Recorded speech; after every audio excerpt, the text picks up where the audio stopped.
Bonjour, ce qu'on va voir aujourd'hui, ce sont 5 petits exemples d'exercices dans lesquels on utilise la méthode de UN plus 1 moins UN pour déterminer le sens de variation d'une suite. On y va. Alors dans cet exercice, vous voyez, il y a un énoncé déterminé dans chacun des cas le sens de variation de la suite. Alors on vous précise la méthode à utiliser, ce ne sera pas toujours le cas. Dans ce cas-là, c'est à vous de penser à cette méthode en priorité, je dirais. On y va. Pour le premier exemple, eh bien, on a pour tout n appartenant à grand N le terme général de la suite qui est égal à moins 5n plus 6. Alors, la méthode, c'est de calculer pour tout n appartenant à grand N, un plus 1 moins un. Ainsi, en faisant la différence de un plus 1 avec un, si je trouve un résultat qui est positif, c'est que un plus 1 était plus grand que un, ce qui veut dire que la suite est croissante. Et si je trouve un résultat négatif, ça veut dire que c'est un qui est plus grand que un plus 1. Et donc dans ce cas-là, la suite est décroissante puisque du coup, un est plus grand que le terme qui le suit. Donc ça veut dire que la suite est décroissante. Donc on va calculer une expression de un plus 1 moins un. On va essayer de voir si ce résultat est positif ou négatif. Un plus 1 tout d'abord. Eh bien, il est égal à moins 5 fois n plus 1 plus 6. Effectivement, si pour tout n, un vaut moins 5n plus 6, eh bien, un plus 1 vaut moins 5 fois n plus 1 plus 6, c'est-à-dire que les n sont remplacés par n plus 1. Moins un, alors un est lui égal à moins 5n plus 6, c'était marqué ici. Donc finalement, je me retrouve avec un plus 1 moins un qui est égal à cela. Je vais essayer de développer et d'arriver à une forme éventuellement plus sympathique pour déterminer le signe. C'est donc égal à moins 5 fois n moins 5n, moins 5 fois 1 moins 5, plus 6, moins 5n plus 5n, moins 6, moins 6. À cette étape-là, je me rends compte que j'ai moins 5n qui s'annule avec 5n, que j'ai 6 qui s'annule avec moins 6, et que donc mon résultat est égal à moins 5. Je me rends compte que le résultat de un plus 1 moins un ne dépend absolument pas de la valeur de n, puisqu'il vaut toujours moins 5. Ça veut dire que pour tout n entier naturel, eh bien ce résultat-là sera négatif. Je vais donc dire or moins 5 est strictement négatif pour bien faire remarquer que j'ai vu que moins 5 ici, ce résultat-là était strictement négatif. Je peux donc en conclure que pour tout n appartenant à grand N, eh bien un plus 1 moins un me donnera toujours un résultat strictement négatif, ce qui veut dire que un est plus grand que un plus 1. Quand je fais une soustraction, si le résultat est négatif, c'est que ce que j'ai soustrait était plus grand que ce que j'avais à la base. Donc pour tout n appartenant à grand N, un sera plus grand que un plus 1. Alors soit vous le voyez comme ça, hein, soustration négative, c'est que j'ai retiré plus que ce que j'avais, donc celui-là est plus grand que celui-là. Soit vous voyez tout simplement par le calcul, à partir de cette inégalité, si vous rajoutez dans les deux membres un, eh bien ici vous aurez un plus 1 moins un plus un, donc les un vont s'annuler, il ne restera que un plus 1, et de l'autre côté vous aurez un. Voilà, parce que souvent les élèves disent je passe de l'autre côté, donc on ne passe pas de l'autre côté, on rajoute un des deux côtés, ce qui nous donne cette inégalité. À partir de là, ça veut dire que quand j'ai un terme, eh bien le suivant, un plus 1, eh bien, est toujours plus petit, donc ça veut dire qu'en fait j'ai une suite qui est strictement décroissante. Je peux donc conclure, donc la suite U est strictement décroissante. Regardons un petit peu ce que ça donne sur un graphique. Alors voilà, sur un graphique, je vous ai tracé la représentation graphique de la suite U dont je vous avais parlé. Et on peut voir qu'effectivement, eh bien, on a une suite qui est strictement décroissante sur le graphique. Donc ce qui ne prouve rien, hein, ce qui vient juste appuyer le résultat qu'on a trouvé, c'est-à-dire que la suite allait être strictement décroissante. On passe à l'exemple 2.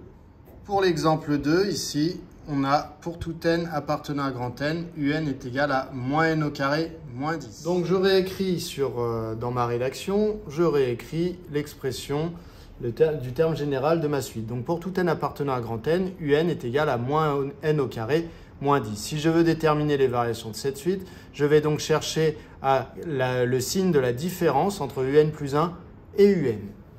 J'écris donc que je vais faire le calcul, mais je vais faire le calcul pour tout n appartenant à grand N, de un plus 1 moins un. Si le résultat est positif, un plus 1 est plus grand qu'un. Si le résultat est négatif, un est plus grand qu'un plus 1. Je pourrais en conclure à la croissance ou à la décroissance de la suite. Alors, je commence par écrire ce que c'est que un plus 1. Un plus 1, c'est un dans lequel j'ai remplacé n par n plus 1. Donc, j'obtiens moins n plus 1 au carré, puisque j'avais moins n au carré. N devient n plus 1, donc le carré s'applique sur tout le n plus 1. Moins 10, qui était ici. Moins un. Un, c'est tout simplement moins n au carré moins 10, comme dans la définition de ma suite. Je vais donc développer ici mon calcul.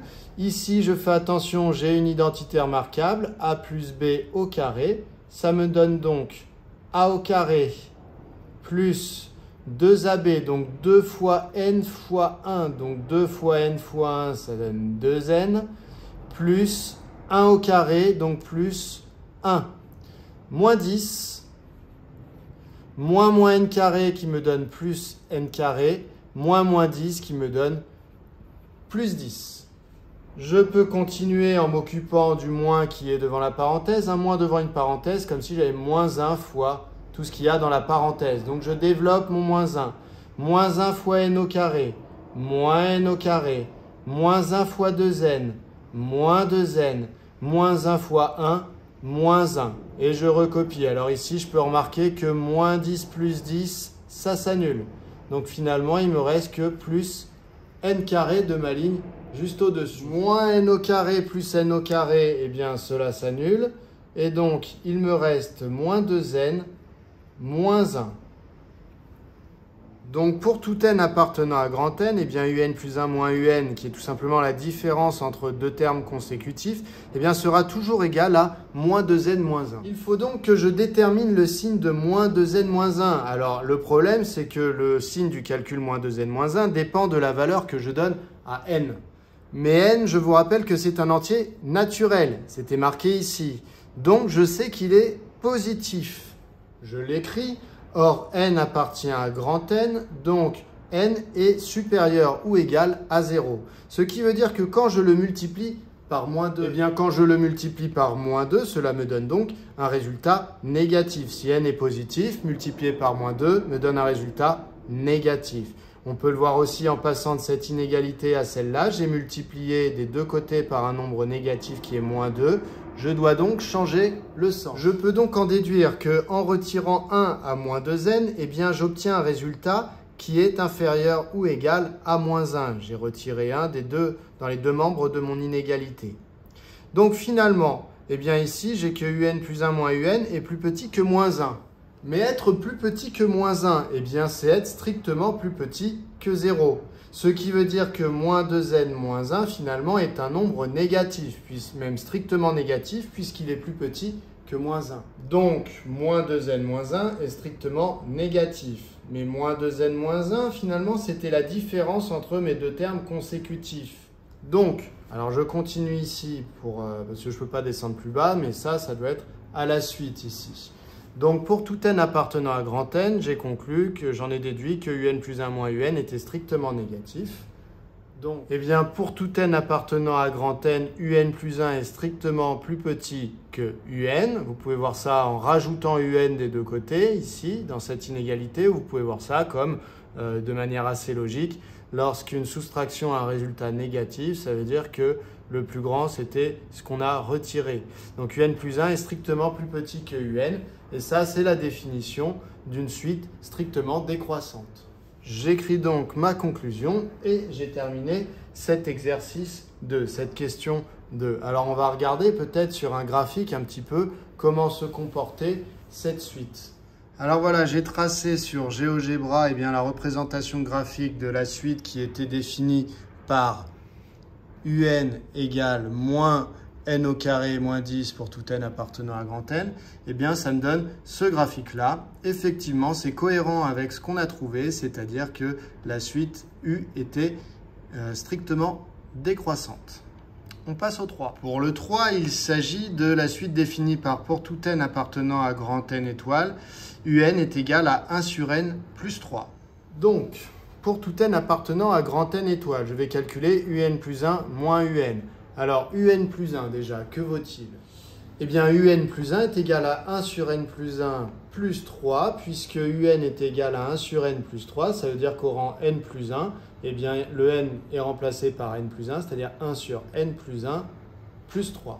Moins un qui vaut 1 sur n plus 3, je fais bien attention de ne pas oublier mes parenthèses autour de 1 sur n plus 3, parce que là, vous voyez, c'est moins tout le terme un, donc ça doit être moins tout le terme un. Ce qui me donne 1 sur n plus 1 plus 3 moins 1 sur n moins 3. Les 3 s'annulent. Cela me donne donc 1 sur n plus 1 moins 1 sur n. Et là, pour l'instant, je ne suis pas beaucoup plus avancé avec ça, car j'ai encore une soustraction. Je vais essayer de mettre au même dénominateur mes deux fractions. Alors attention, vous n'avez pas de moyen de tout mettre sur le dénominateur n plus 1. Il est interdit de rajouter 1 à un dénominateur comme ça. On n'a droit qu'à multiplier numérateur et dénominateur par un même nombre pour essayer de mettre au même dénominateur. Donc là, on n'a pas le choix. Le dénominateur commun, comme de temps en temps, eh bien c'est le produit des deux dénominateurs, donc n plus 1 fois n. Ce qui veut dire que pour ma première fraction, eh bien je vais multiplier numérateur et dénominateur par n. Comme ça, au dénominateur, j'aurai n fois n plus 1, j'aurai fabriqué mon dénominateur commun. Pour ma deuxième fraction, eh bien j'avais 1 sur n, il me manquait au dénominateur fois n plus 1. Je multiplie donc numérateur et dénominateur par n plus 1. J'ai donc le même dénominateur, donc je peux tout mettre sur une seule, sous la forme d'une seule fraction, avec comme dénominateur n fois n plus 1. Au numérateur, je me retrouve avec 1 fois n, moins 1 fois n plus 1, donc moins, entre parenthèses, 1 fois n plus 1 n'est rien d'autre que n plus 1. Ce qui est égal à n, moins n, moins n s'annule, c'est donc égal à moins 1 divisé par n fois n plus 1. Donc là, je suis arrivé au bout de mon calcul, car je peux déterminer le signe de cette expression. N est un entier naturel, donc il est positif. Alors il est même un entier naturel non nul, donc il est strictement positif. N plus 1, comme n est un entier naturel strictement positif, en rajoutant 1, j'obtiens encore un nombre positif. Et par contre, le numérateur, lui, est négatif. Donc j'ai négatif divisé par positif fois positif. Le résultat de mon calcul est donc négatif. Je rédige ça. Je vais donc dire, or, n appartient à grand n étoile. Donc, comme tout nombre qui appartient à grand n étoile, en fait, c'est-à-dire qu'au minimum, il vaut 1, ça veut dire que n est strictement positif et que si je rajoute 1 à n, eh bien, un nombre strictement positif à qui je rajoute 1 est encore strictement positif. Donc, finalement, j'ai dit que n était strictement positif et que n plus 1 aussi. Il ne me reste plus qu'à parler du numérateur. Je dis donc 2 plus moins 1 est strictement négatif. Donc finalement, négatif divisé par positif fois positif, eh bien ça me donne quelque chose de négatif. Donc pour tout n appartenant à grand n étoile, eh bien un plus 1 moins un, qui était le calcul que j'avais fait ici, eh bien finalement est strictement négatif. Donc pour tout n appartenant à grand n étoile, cela veut dire que un plus 1 était plus petit que un. Et là encore, on vient de démontrer que la suite u était strictement décroissante. Donc voilà, une suite U qui est strictement décroissante. Je vous propose qu'avec GeoGebra, eh bien, on trace la représentation graphique de cette suite pour vérifier qu'on n'a pas raconté n'importe quoi, en tout cas que c'est cohérent avec notre résultat. Alors voilà, ça nous donne cette représentation graphique ici. Alors vous voyez, il n'y a pas de point qu'il y a pour abscisse 0 puisque notre suite n'était pas définie pour n égale 0. Cela dit, on voit bien qu'ici, notre suite semble bien décroissante sur le graphique. Donc ce qu'on a trouvé semble correct quand on observe la représentation graphique de notre suite. On passe à la suivante. La suivante, c'est la 4. Pour tout n appartenant à grand N, un plus 1 est égal à un moins 6. Et on va rajouter un premier terme.